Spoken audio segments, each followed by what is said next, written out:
Parmi les actions qui versent des dividendes, il y a celles qui ne sont pas très régulières, ou alors il y a celles qui le coupent quand le contexte est mauvais, ou alors quand l'État le demande.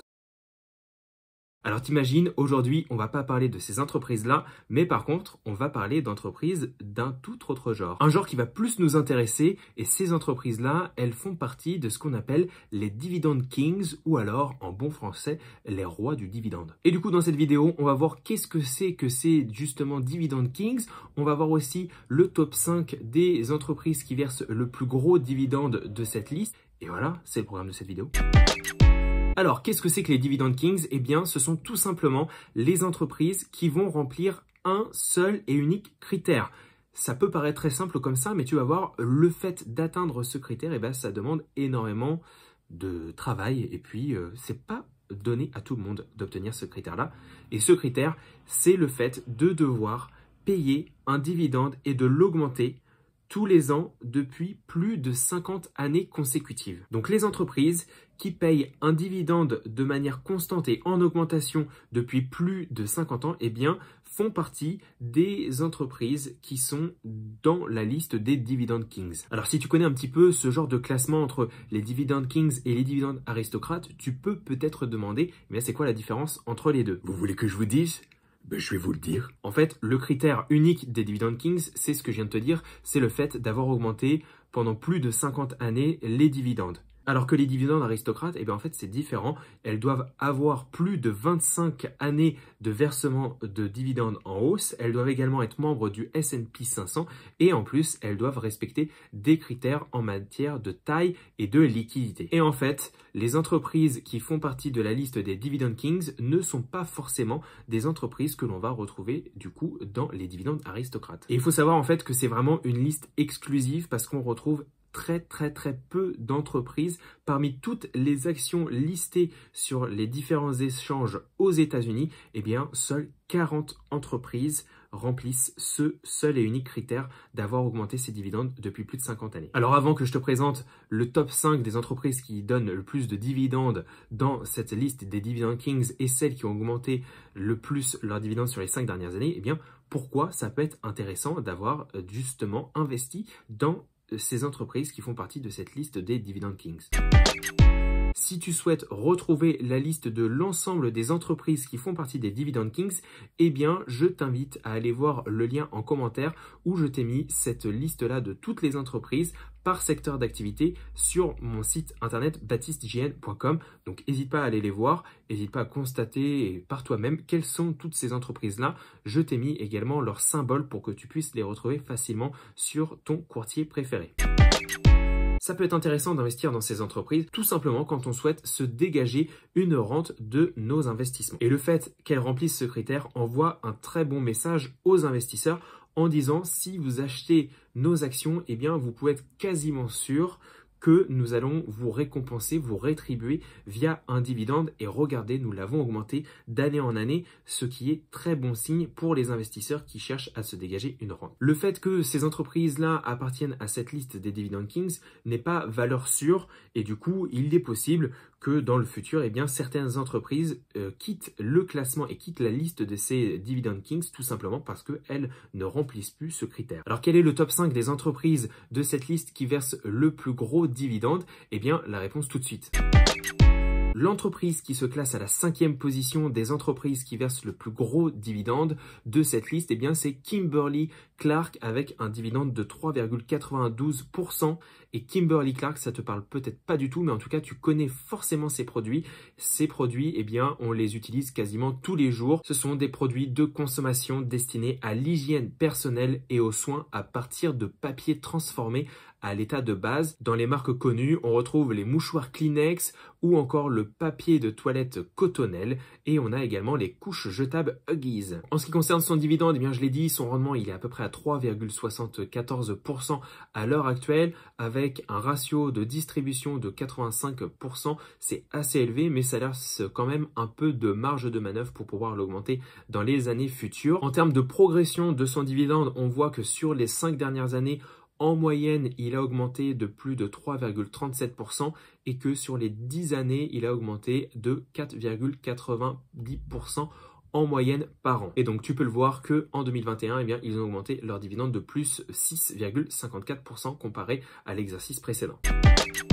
La quatrième entreprise qui verse le plus gros dividende de cette liste, c'est une entreprise aussi connue de tous, sous le nom de 3M. 3M, c'est un conglomérat américain qui est basé à Saint Paul dans le Minnesota et tu vas forcément connaître 3M à travers ses produits.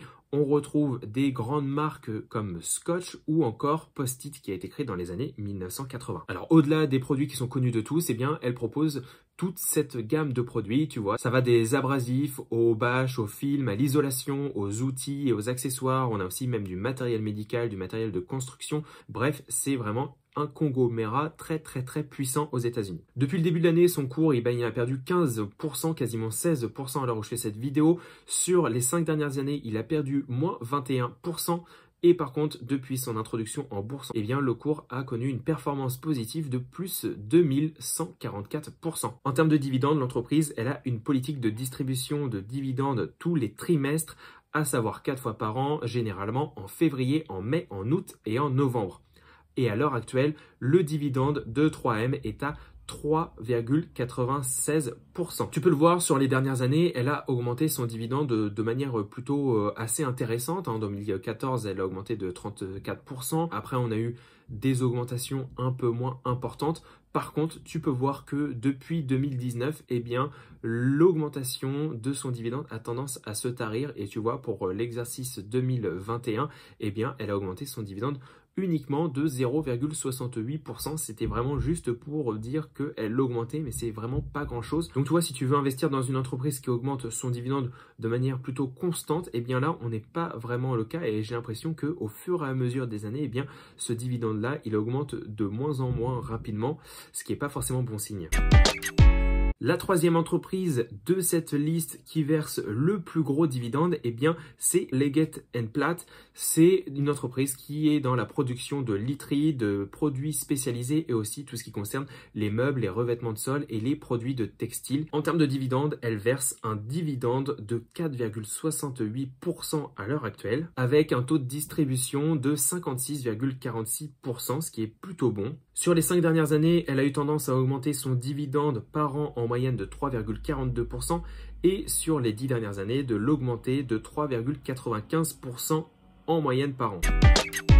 L'entreprise qui arrive à la deuxième place de ce classement, eh bien, c'est l'entreprise Universal Corporation. C'est l'un des principaux marchands de tabac au monde. Il a été incorporé en 1918. En plus de leur activité traditionnelle de tabac en feuilles et des entreprises agricoles non traditionnelles, eh bien, elle a également établi une présence dans l'espace agricole à valeur ajoutée. Universal Corporation, elle propose actuellement un dividende de 5,45%. Ce dividende-là, elle le verse 4 fois par an, en janvier, en avril, en juillet et en octobre.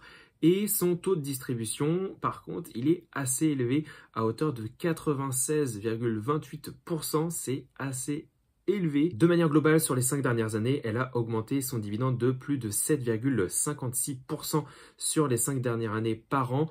Et sur 10 ans, elle a augmenté de plus de 4,73% par an. Et l'entreprise qui prend la pole position de ce classement des entreprises versant le plus gros dividende de toutes les entreprises éligibles au Dividend Kings, eh bien, c'est l'entreprise Altria Corporation. Et Altria, c'est une multinationale américaine dont le titre faisait partie de l'indice Dow Jones jusqu'en février 2008. Le groupe, en fait, il était initialement fabricant des cigarettes Philip Morris et Marlboro dans le monde entier. Et il a vu sa voilure réduite en 2008 après la séparation de sa filiale Philip Morris International. Alors en termes de rendement de dividendes, qu'est-ce que ça donne?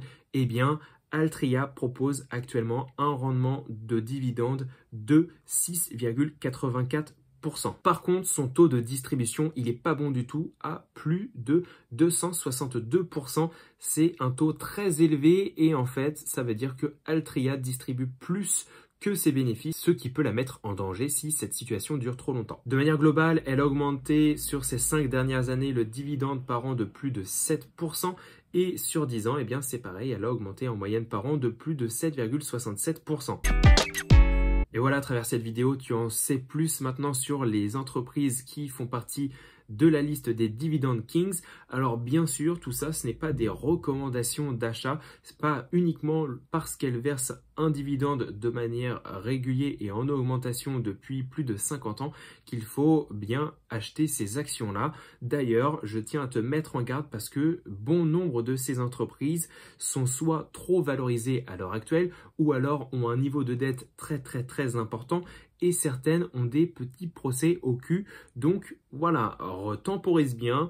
Comme d'habitude, adopte la démarche que l'on fait, c'est-à-dire de regarder en fonction de différents critères et de baser nos décisions d'achat sur les fondamentaux de ces entreprises. Est-ce qu'ils sont solides ou pas? En tout cas, en termes de dividendes, tu peux voir que ça tient plutôt la route pour la majorité de ces entreprises. J'espère que cette entreprise t'a plu. Si elle t'a plu, n'hésite pas à mettre un like pour récompenser le travail et surtout à t'abonner pour ne pas rater les prochaines vidéos. Et moi, je te dis à très bientôt pour une prochaine vidéo. Ciao, ciao!